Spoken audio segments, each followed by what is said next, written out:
tardes, queridos amigos. Bienvenidos a nuestro programa Personas y Testimonios. Hoy vamos a hablar de la experiencia de una profesora de religión.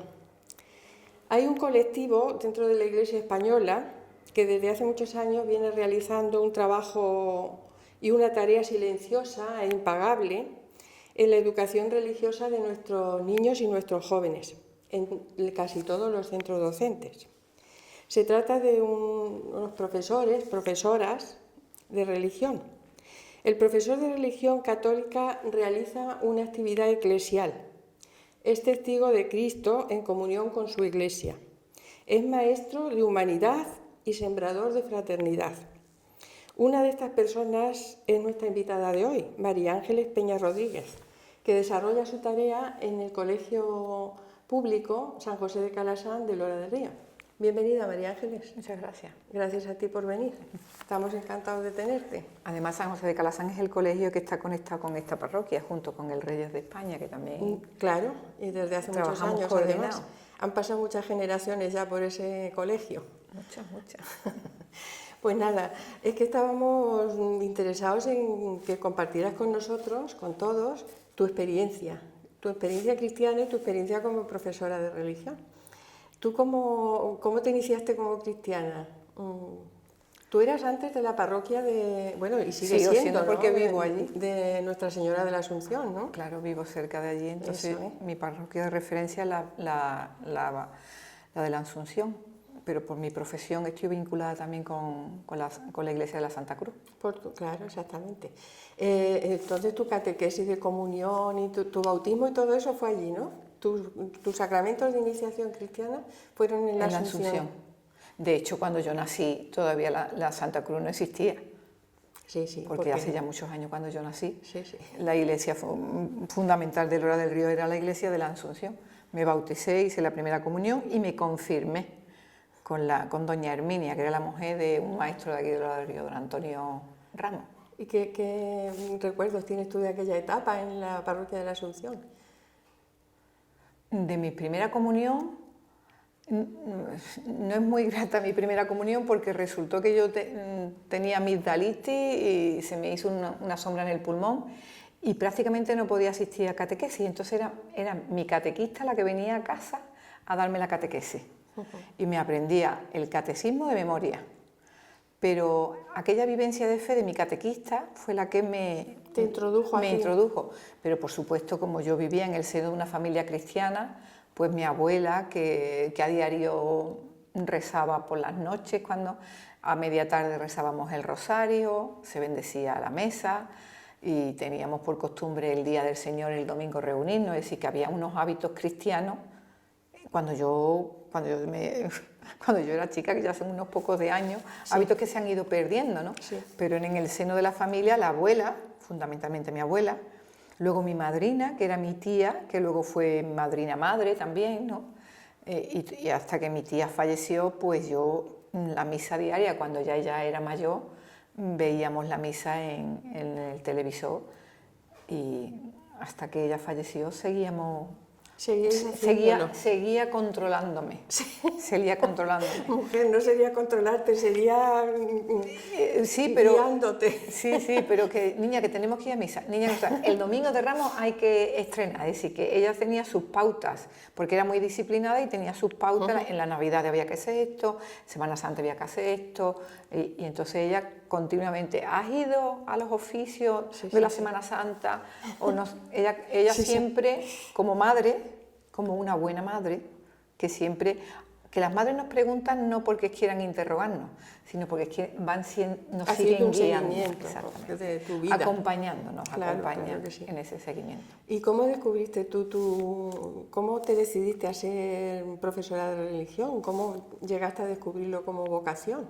Pues no quiero defraudarte, pero yo creo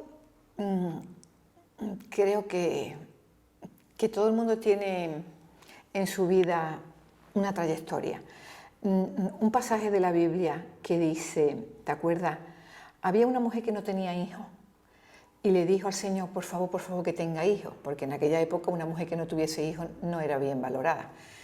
Y después de mucho tiempo, Dios le concedió un hijo y ella le prometió al Señor de ofrecer su hijo al templo. Y cuando el niño cumplió 7 años, lo llevó al templo. Se llamaba Samuel. Profeta Samuel. Y cuando llegó al templo, pues por la noche escuchaba Samuel, Samuel. Y él se creía que era el sacerdote Elí el que lo llamaba.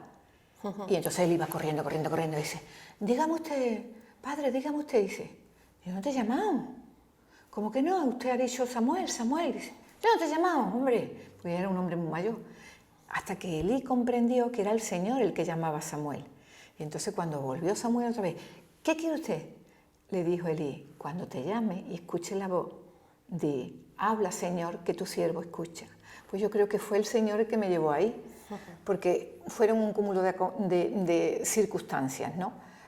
Yo tenía mis hijas pequeñas, no me podía dedicar a trabajar, pero María Jesús Infante, que era la profesora de religión, que fue la que abrió esas puertas, porque al principio para dar clases de religión, los profesores de religión tenían que ofrecérselo al colegio. Te proponía el párroco de la parroquia, Sí. el párroco se lo proponía al obispo y el obispo lo nombraba y lo mandaba a los colegios. Pero eran los profesores los que le ofrecían a los maestros esa opción. Sí. Y no era ni el director el que decía sí, eran los propios profesores. Por eso en algunas clases se daban religión y en otras no. Había profesoras que ellas eran cristianas y ellas daban la clase de religión. Hasta que llegó un momento en que ya empezamos a... Fue María Jesús la que abrió esas puertas. Pero llegó un momento en que María Jesús aprobó las oposiciones y ella se tenía que marchar.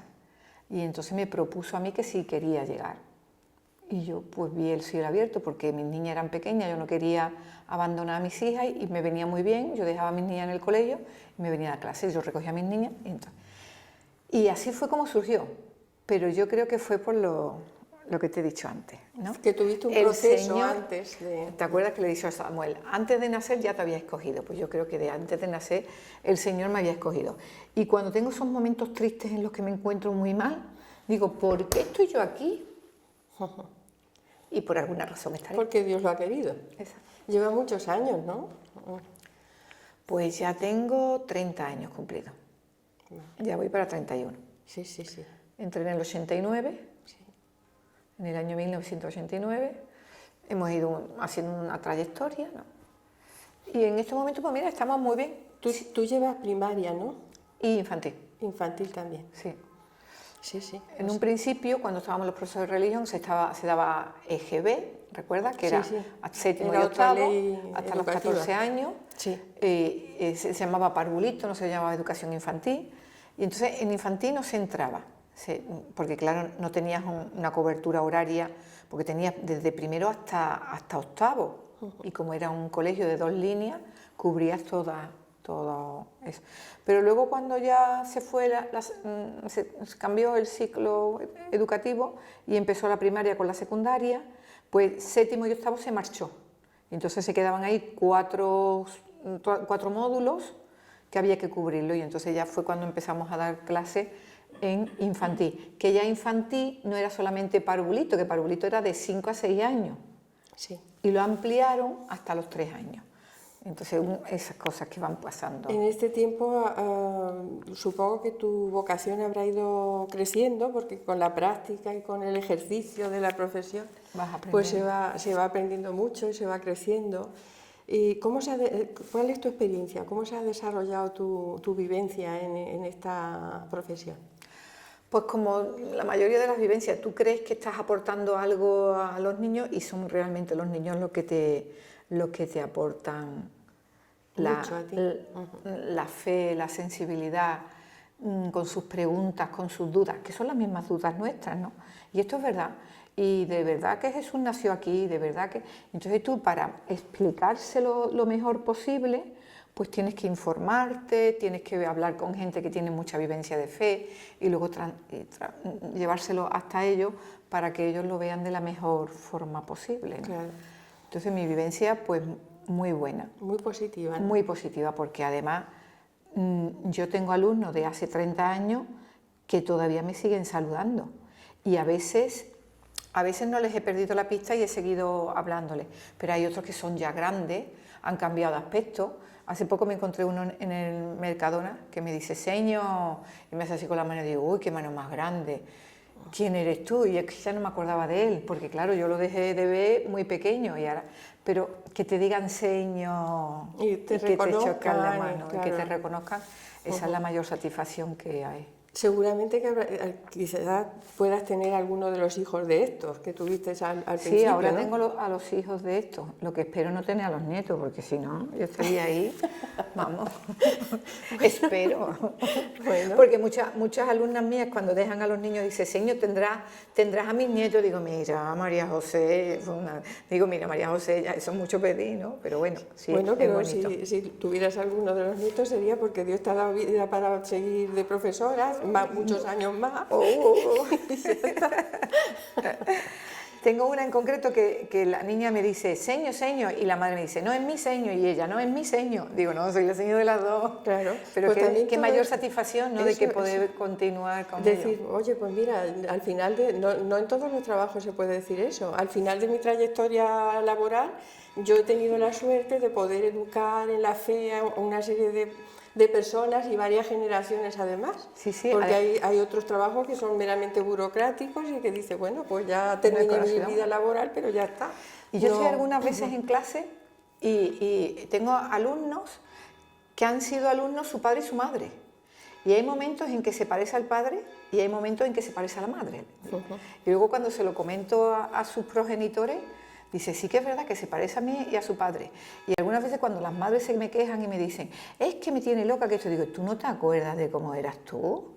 ¿O es que tú ya no te acuerdas? Digo, así que no le riñas tanto ni le pongas tantos castigos porque tú eras peor que ella. Entonces, y puedes atacar por ahí y decirle... Parece que, María Ángeles, parece que en la etapa que estamos viviendo, como que la fe incluso de la gente que somos cristianos y católicos desde siempre, ¿no? Desde nuestro nacimiento, parece que como si se hubiese enfriado un poco la preocupación por cultivar la fe. ¿Tú cómo lo ves? ¿Es eso así o realmente los padres se siguen preocupando? Depende de la familia. Hay familias que están muy vinculadas a la iglesia y hay niños que me hablan que yo digo, ¿cuánto sabe? Si sabe más que yo, por Dios, parece que ha estudiado teología. Y es que porque su abuelo le habla, su padre le habla y su madre le habla. Y hay otros en otras familias que incluso los padres dicen, mira que mi niño no quiere hacer la primera comunión. Digo, pero bueno, tú fomentas la primera comunión, tú vas a misa todos los domingos, tú le hablas de Jesús, tú le hablas de esa magia de construir un mundo mejor a través de los mandamientos y del mandamiento del amor. Entonces, si no lo ve, difícilmente puede llegar.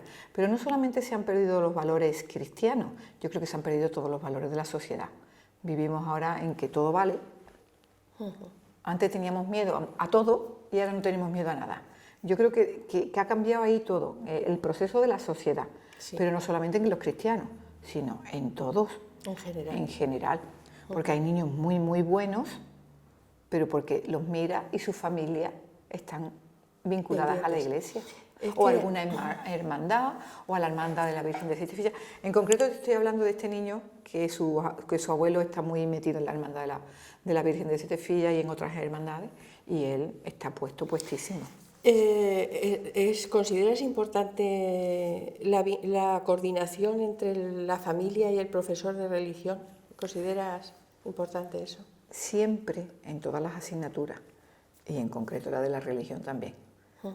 Pero desgraciadamente algunos padres sí conectan contigo y otros padres pues no conectan contigo. Simplemente lo dejan. No se preocupan de si dan religión o no dan religión. Tan solo se preocupan si tú cometes algún error y entonces sí vienen a decirte que... Pero bueno, dan religión porque ellos así lo desean, ¿no? Porque sus padres así lo desean. Sí, y además hacen la primera comunión. Y después de hacer la primera comunión se borran de clase de religión y ya se borran de ir a la iglesia y se borran de todo. Y eso no son los niños los que lo fomentan. Sí, sí. Porque un niño con 10 años tiene capacidad de razonamiento lógico, pero de decisión aún no. Son sus padres, claro. Porque mi tía, que falleció con 90 años y yo tenía ya 50 y tanto, a mí mi tía me seguía diciendo, niña, hay que ir a misa, niña, no sé cuánto, mi tía me seguía conduciendo, era mi madrina, y las madrinas tienen que ir llevando a su... Claro, tiene el compromiso de educar en la fe a los ahijados. Y a mí no me dejó mi tía nunca, ¿sabes? En estos años habrás tenido un montón de anécdotas con los alumnos, porque es mucho tiempo y seguro que te han pasado un montón de cosas, ¿no? ¿Podrías contar alguna cosilla de lo que te haya pasado? Es que lo que pasa es que se me olvidan. Yo hago cosas y las dejo ahí y ya se me olvidan. Pero anécdotas así graciosas, pues me pillas de imprevisto, verás que... Yo siempre a mí lo que me pasa es que yo siempre me implico mucho en las cosas, ¿no? Y anécdotas negativas por implicarme tanto en las cosas. Sí. Recuerdo una vez que tuvimos una fiesta del Día de Andalucía y una niña no sabía llevar el traje de gitana y lloraba amargamente porque no tenía el traje de gitana. Digo, pues no pasa nada. Fulanita se quita el traje de gitana, se lo pone la otra baja al escenario, sube al escenario, baja al escenario, quita traje, pone traje, no sé qué, no sé cómo. ¿De alguna cosa que estabais preparando en el colegio para...? Sí, el Día de Andalucía, el Día de Andalucía. Pues tenían que hacer unos bailes y entonces bajaban 5 o 6, bailaban y luego subían y bajaban otras 5 o 6, pero esta no tenía traje de gitana. Entonces otra compañera, ¿tú le prestas el traje de gitana? Sí, venga, tú le quitabas el traje de gitana, la otra le ponía el traje de gitana y yo le ponía mis batas. Y la anécdota es que vino la madre muy enfadada porque yo le había quitado y le había puesto el traje de gitana. Pero si Jesús nos dice que hay que ayudar, que hay que compartir, que no sé cuánto, y su hija era consciente de eso, sí. Pues eso, anécdotas así graciosas de María, implicarte con los alumnos. María Ángeles, aparte de tu profesión de profesora de religión, yo sé que tú has estado activa dentro de la Iglesia en varias cosas, ¿no? ¿Cómo ha sido tu experiencia en ese sentido? He sido catequista de primera comunión. Sí.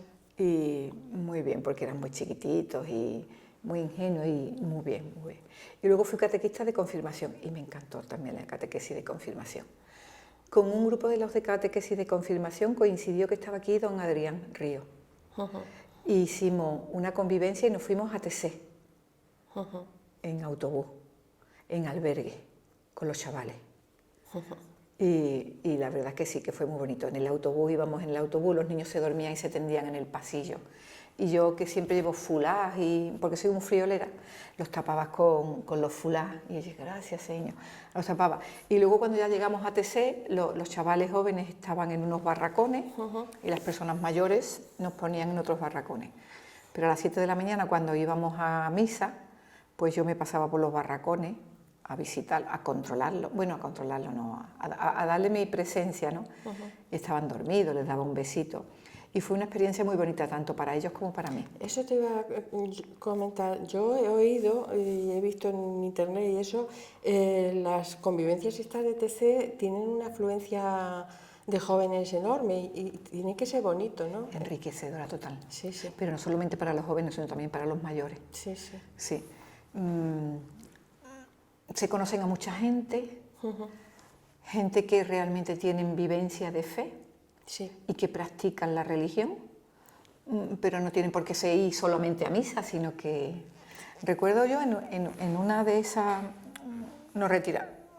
Allí por la mañana se iba a misa, luego se iban unas catequesis, luego se almorzaba, luego otra vez catequesis, se merendaba y luego ya se... Y todo se hacía en común, ¿no? Y en esas catequesis era graciosísimo porque como había gente de todas partes, pues el que daba la catequesis lo decía en francés. Y ahora, de entre los que estaban allí, se pedía algún voluntario que sepa inglés, algún voluntario que esto, y entonces salía una chavala, yo la casualidad que teníamos una chavala que sabía 5 idiomas. Y era gracioso. El profesor decía, bueno, el padre decía la catequesis, ahora ella lo traducía en francés. Y decía, y ahora en inglés, y ahora lo traducía en inglés, y ahora no sé cuánto. Y al final, pues teníamos compartir cosas, ¿no? Pero compartir cosas allí, en medio de un bosque, porque tú sabes lo que es TC, ¿no? Sí, TC sí. Era un lugar donde el padre Roger recogía a los judíos, los escondía para luego mandarlos a otro sitio y que los nazis no lo pillaran, ¿no? Entonces es un bosque y lo que son hangares con una iglesia muy grande que no tiene ni silla, ni tiene bancos, ni tiene nada. Nos sentábamos todos en el suelo. Y entonces allí siempre había que compartir algo. pero en medio del campo, ¿qué es lo que tienes para compartir cuando tú lo que llevas es una pequeña maletita, ¿no? Y folios, ¿no? Pues había gente que hacían papiroflexia y te hacían una flor y te la regalaban, o había gente que cogían flores por el ladrillo y te regalaban las flores, o te escribían un pequeño poema y te lo mandaban, o te daban un pequeño rosario, te decían rezo por ti. Y recuerdo una vez un matrimonio que dijo, venimos de Barcelona y hemos comprado esto y no sabemos cómo abrirlo. Nos han dicho que es una fruta riquísima y muy jugosa, pero no le vemos el jugo por ninguna parte. Eran franceses y como yo hablo francés, pues los entendí. Y le digo, ¿me permite que yo coja ese melón, que se llama melón? Claro, ellos lo veían verde y no pensaban que por dentro estaba jugoso. Sí. Y no sabían abrirlo. Digo, ¿me permite que yo lo abra? Y como éramos muchos en la catequesis, pues lo que hice es que partí el melón por la mitad, luego le quité la parte de aquí del redondito y fui partiendo tajaditas. A unas se le quitaban las pipas y ellos sorprendidísimos. Uy, y a otra parte que no tienen pipa. ¿Lo estás viendo? Sí. Y compartimos el melón. Fíjate qué cosa más sencilla, compartir un melón. Esas experiencias de TC son unas experiencias de fraternidad y de la primera comunidad cristiana, sí, de el compartir lo que se tiene, ¿no? Yo tengo esto y Sí, lo pongo encima de la mesa y... Yo muchas veces lo pienso, qué bonito sería que el cristianismo de ahora volviéramos un poco a las fuentes. Quizás está haciendo falta volver a las fuentes, al vivir realmente como hermanos, de una forma sencilla, compartiendo todo lo que uno es, lo que uno tiene. ¿Me permite que te cuente un cuento? Porque yo soy muy cuentista, en mis clases cuento muchos Cuéntaselo cuentos. a los telespectadores. Cuentos, tú recuerdas que Jesús, a través de las parábolas, nos iba transmitiendo unos mensajes de convivencia y de aprendizaje, ¿no? Pues siempre desde la experiencia personal también se pueden meter las parábolas. Se cambian las parábolas de Jesús, se pueden cambiar a la actualidad, que es una de las actividades que hacen también los niños. Te cuento un pequeño cuento que espero no emocionarme, porque como estoy tan a gusto, pues me puedo emocionar. Dice que venía un soldado de la guerra porque decidió no matar a más gente. Y entonces se desertó y anduvo hacia atrás. Pero claro, hacia atrás lo que se encontraba era lo que ellos habían destruido. Y llegó a una iglesia, ya al anochecer. Y estaba toda la iglesia caída, menos el Cristo que estaba en el altar. Pero al Cristo con las bombas se le habían caído los brazos y las manos. Y quedaba nada más que lo que es la madera y el cuerpo con la cara. Y el pobre se llenó. En esa noche, en una noche iluminada por la luna llena, ve la imagen de Jesús. Le dio tanta pena que dice: Jesús, aquí tienes mis manos y aquí tienes mis pies para hacer un mundo mejor, que es lo que tú querías. Al amanecer siguió andando hacia detrás y llegó a un pueblecito, pero no se encontró a nadie. Todas las casas estaban cerradas. Qué extraño, ¿dónde estará la gente? Y la gente estaba escondida, asustada. Pegaban las puertas, al ver que era un soldado, la volvían a cerrar y nadie le quería ayudar. Lógico y normal, porque él había sido el que había destruido el pueblo, ¿no? Así recorrió todo el pueblo hasta que se vio que nadie le quería. Y llegó al río y se sentó en una piedra. Y los niños, que tú sabes que los niños son inocentes, empezaron a hablar con él. ¿Qué haces aquí, soldado? Dice: pues aquí estoy, que tengo hambre y quiero hacer una sopa. Quiero hacer una sopa de piedra. ¿Una sopa de piedra? ¿Y a qué sabe una sopa de piedra? Dice: pues está muy buena la sopa de piedra, ¿queréis probarla? Y dicen ellos: sí. Dice: pero para hacer una sopa de piedra necesito una olla, pero no tengo olla. Y uno de los niños salió corriendo y buscó una olla. Y empezaron a meter piedras y agua del río. Esta sopa de piedra está muy buena, pero si tuviese un tomatito estaría aún más buena. Otro niño fue corriendo por el tomate. Si tuviese un pimiento, aún mejor. Otro niño trajo un pimiento. Y así sucesivamente fueron trayendo cosas. Un poquito de chorizo, un poquito de tocino, un mulito de pollo. Y así fueron haciendo una sopa. Los padres, sorprendidos de ver cómo los niños estaban tan entusiasmados, también fueron al río. Y allí se encontraron una olla llena de sopa que habían compartido entre todos, porque la habían hecho entre todos. Y el soldado pudo hacer lo que le había dicho el Señor. Un mundo mejor. Un pequeño mundo mejor. No pretendemos hacer el mundo mejor de ti, pero No, sí, pero está... mi pequeño mundo es como cuando tiras una piedra al río. El primer aro concéntrico es muy pequeño, pero ese aro concéntrico, hasta que llega a la orilla y aglutina a todo el pueblo. Y todo el pueblo se unió Pues sí. y volvieron a ayudarse. Y eran el principio de las primeras comunidades cristianas. Yo pongo en la mesa lo que tengo. Y lo que soy. Y lo que soy. Lo que soy. Muchas veces más lo que soy que lo que tengo. Es lo que transforma más el mundo, a veces es lo que uno es, más que las cosas materiales que pueda también ofrecer. Pero bueno, esto nos tiene que servir también a nosotros de reflexión permanentemente, ¿eh? No solamente a los pequeños, sino a los mayores también. Hay una cosa que me llama mucho la atención de la Madre Teresa de Calcuta. Nunca estaba satisfecha. Y mira que hizo cosas, ¿eh? Pero nunca conseguía algo y decía, pero tengo que conseguir esto, y tengo que conseguir esto, y nunca estaba satisfecha. Ese espíritu de lucha por mejorarse uno a sí mismo y también mejorar la vida de los demás, ¿no? En definitiva, eso también es amor, que es el mandamiento fundamental que tenemos, el amor. El que aglutina los 10 mandamientos. Exactamente. Pues mira qué bien, nos ha dado aquí una clase magistral de profesora de religión que nos viene muy bien a todos. Aunque tengamos muchos años, pero en el fondo seguimos siendo... Es que los cuentos gustan a todo el mundo, ¿verdad? Seguimos siendo niños, en el fondo. Por eso Jesús transmitía sus conocimientos a través de parábolas. Sí, sí, sí. ¿Verdad? Oye, pues hablando de Jesús, porque claro, Él es el que nos mueve a todo esto. Somos cristianos, somos de Cristo, ¿no? A ti de su persona, ¿qué es lo que más te atrae de la persona de Jesús? ¿Cómo...? Muchas veces los niños me preguntan, ¿de verdad existió Jesús? ¿Y nació en Belén? ¿Y nació en un portal? Lo mismo que te voy a decir no te gusta, pero ¿qué importa que naciera en un portal, que naciera en Belén o que naciera... ¿Qué importa que se llamara Jesús? Lo que importa es que hubo una persona, y eso es cierto que la hubo, que vino simplemente a decirnos, si realmente quieres vivir, cuídate tú y cuida a los demás. Y sobre todo, cuida a los demás. Entonces, lo que más me gusta es la humildad de Jesús. Y que el carisma que tenía de sin pedir nada a la gente se lo daba. ¿Cómo tenía que ser ese hombre que le dice, Pedro, vente conmigo, que vamos a ir a pescar hombres? Así, tan fresco.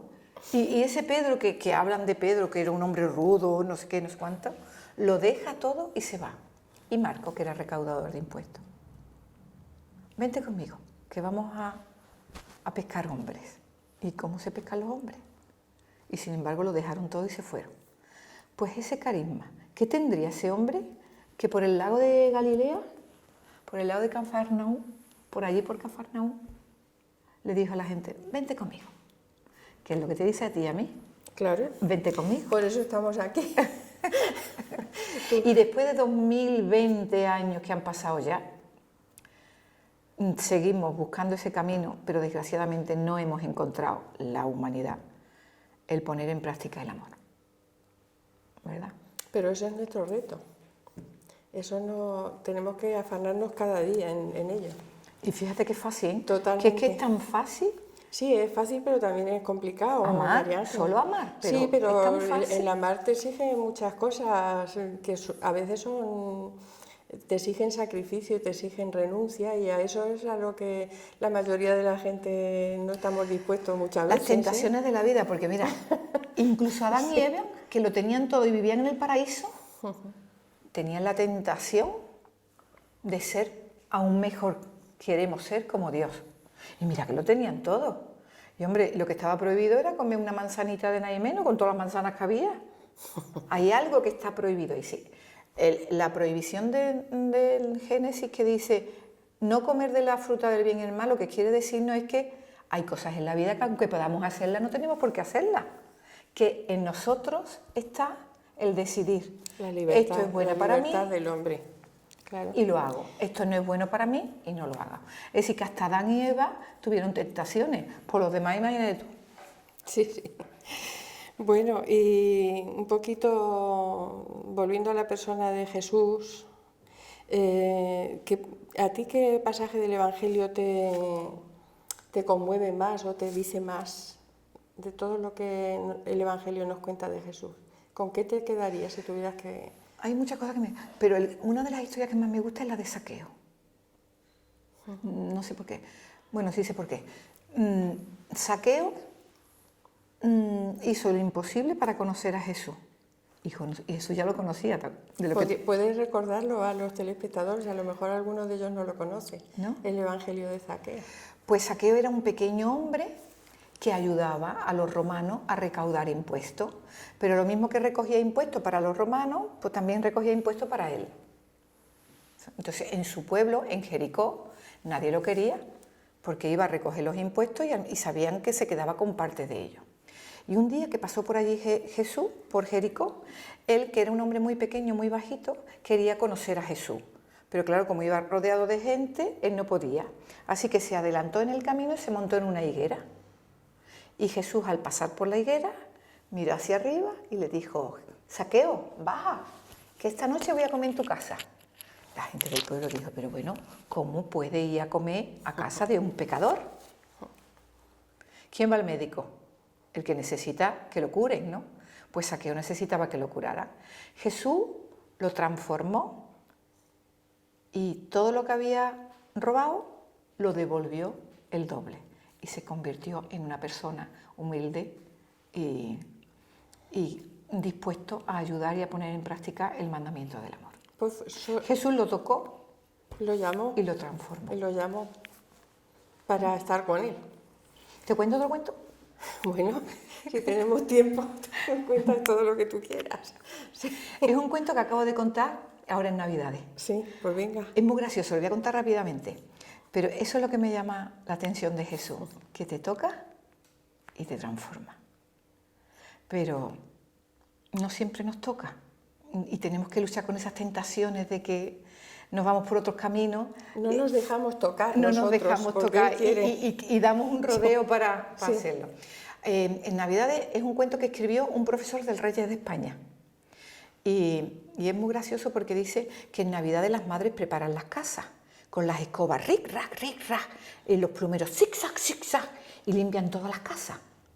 Y claro, las telarañas, las pobres mías, se tienen que marchar. Se marchan a la guardilla o se marchan al sótano. Así que arreglan la casa, ponen el portal de Belén, ponen el árbol y lo quedan todo muy bonito y muy precioso para cuando llegue el día 24. Y todo está encerrado en el salón. Y las arañas no podían verlo, porque claro, las pobres estaban arriba con el zigzag y el ra, pues no habían podido ver al portal de Belén ni el árbol de Navidad. Entonces una de ellas baja y le dice al niño Jesús: Niño Jesús, todo el mundo en la casa ha visto el portal de Belén y el árbol de Navidad. Dice: lo ha visto el canario con sus pequeños ojitos negros. Lo ha visto el gatito ronroneando alrededor del árbol. Lo ha visto el perro, que lo ha dicho: esto está muy bien. Y nosotros no hemos podido verla, porque no nos permite que lo veamos. Lo estoy diciendo muy rápido, debería de ser más lento. Entonces el niño Jesús le dijo: bueno, cuando todo el mundo duerma, os bajáis y lo veis, y cuidadín con lo que hacéis.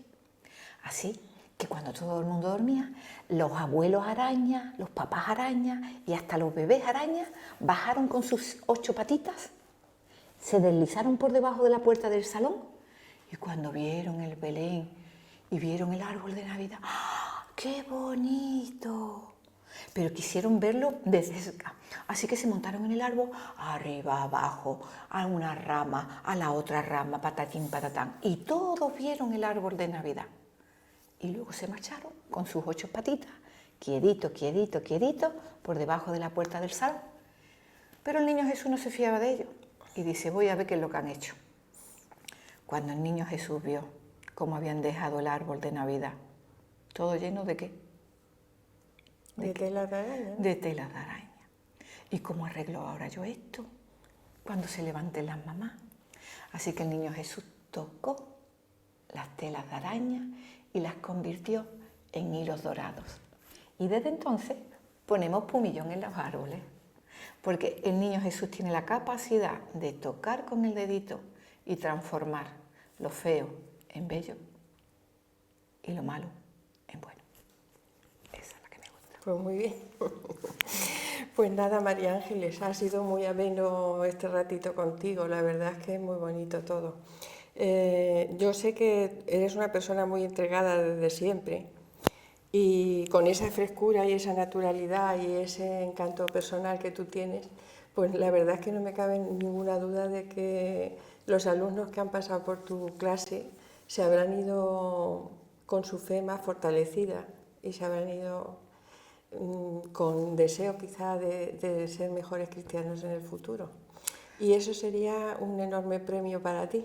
Pues sí. Sería como el diploma que yo creo que tú te mereces. No. El diploma que tú te mereces es que estas criaturas que tú has educado y que tú has intentado fortalecer en la fe, pues sean unos buenos cristianos. El diploma me lo dan cada vez que me saludan y me dicen señor. Esa es la recompensa. Pues nada, muchísimas gracias por compartir todo lo que tú eres, no solo lo que has hecho, sino lo que tú eres. Bueno, se hace este ratito con nosotros, espero que haya sido ameno para los telespectadores también, y yo también estoy muy contenta y muy agradecida de haber pasado este rato contigo. Gracias a ti. Bueno, pues hasta otro rato. A ustedes, pues nada, muchísimas gracias por haber estado acompañándonos. Esperemos que lo hayan pasado bien, que les haya sido de utilidad todo lo que se ha hablado aquí. Y si así lo desean, pues nos volvemos a ver la próxima semana. Buenas tardes.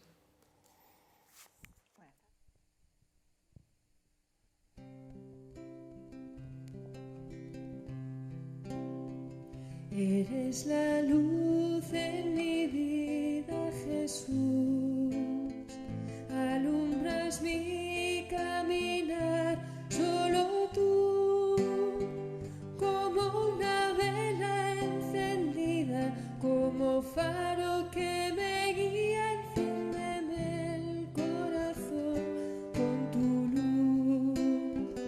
Eres la luz en mi vida, Jesús. Alumbras mi caminar, solo tú, como una vela encendida, como faro que me guía, enciéndeme el corazón con tu luz.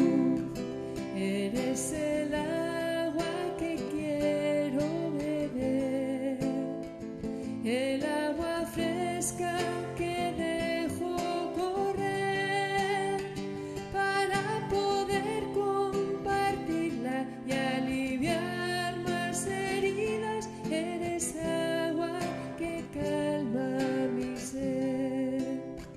Eres el agua que quiero beber, el agua fresca